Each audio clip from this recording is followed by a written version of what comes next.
Hello dear students, आज का video integrated grammar exercise के ऊपर है और ये सेकंड पार्ट है इस सीरीज़ में। आज मैं आपको एक क्वेश्चन की कंप्लीट एक्सप्लेनेशन दूंगी।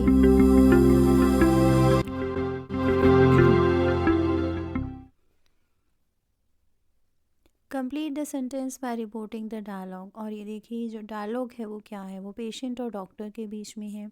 पेशेंट ने क्या कहा था? पेशेंट ने कहा था I had fever last week, I feel weak and sleepy all the time. और उसके बाद उसके रिस्पॉन्स में डॉक्टर ने कहा था eat healthy but light and rest as much as possible, you will recover in a few days. तो ये जो डायलॉग्स हैं इन दोनों के बीच में, इसे आप जब रिपोर्ट करते हो तो आप रिपोर्टेड स्पीच यानी कि डायरेक्ट इनडायरेक्ट स्पीच के रूल्स यूज़ करते हो। तो देखिए यहाँ पर रिपोर्ट करने के बाद क्या पैरा लिखा हुआ है, यहाँ पर लिखा हुआ है a patient informed his doctor that he had fever the previous week and felt weak and sleepy all the time. On hearing this, the doctor dash as much as possible. He further assured him that he dash in a few days. तो यहाँ पर देखिए answers क्या आएंगे। सबसे पहले तो आप खुद भी आंसर सोच सकते हैं कि इनके आंसर्स क्या आएंगे। ये जो दोनों ब्लैंक्स लिखे हुए हैं, आप यहाँ पर किस तरह से कौन से आंसर जो हैं वो फिल करेंगे। तो यहाँ पर जो आंसर्स आएंगे वो हैं, अभी मैं आपको बता देती हूँ। आंसर्स आएंगे advised him to eat healthy but light and rest, और सेकेंड आंसर आएगा वुड रिकवर। तो ये आंसर्स आप किस तरह से समझ सकते हैं कि यही आंसर्स क्यों आएंगे, कुछ और आंसर्स क्यों नहीं आएंगे, ये अभी मैं आपको बताने वाली हूँ। इसकी एक्सप्लेनेशन देने वाली हूँ, कंप्लीट एक्सप्लेनेशन। तो इस वीडियो को अभी आप एंड तक ज़रूर देखते रहना ताकि आपको ये कॉन्सेप्ट अच्छे से क्लियर हो जाए।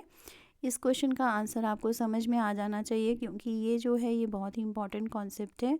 तो यहाँ पर देखिए डॉक्टर ने क्या कहा था, फिर से देख लेते हैं। डॉक्टर ने कहा था eat healthy but light and rest as much as possible, you will recover in a few days.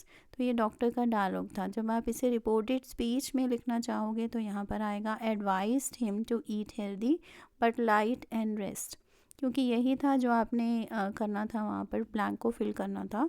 तो यहाँ पर आपने एडवाइज्ड हिम टू ऐड किया है, बाकी सेम है।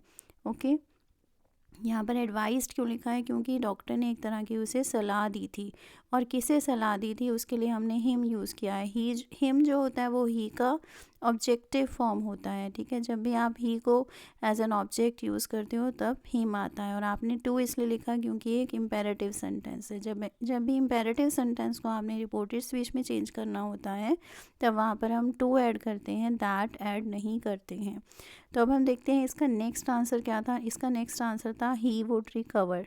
तो देखिए यू जो है वो सेकंड पर्सन होता है, second person changes according to the object. ये SON का रूल मैंने आपको ऑलरेडी बताया हुआ है। ठीक है, तो उसके अकॉर्डिंग हमने इसे चेंज करना है और विल को हमने चेंज कर देना है वुड में।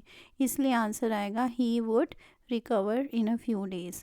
सो आई होप आपको ये कॉन्सेप्ट अच्छे से क्लियर हो गया है कि किस तरह से आपने रिपोर्टेड स्पीच में चेंज करना है। Thanks for watching, keep learning, see you in the next video.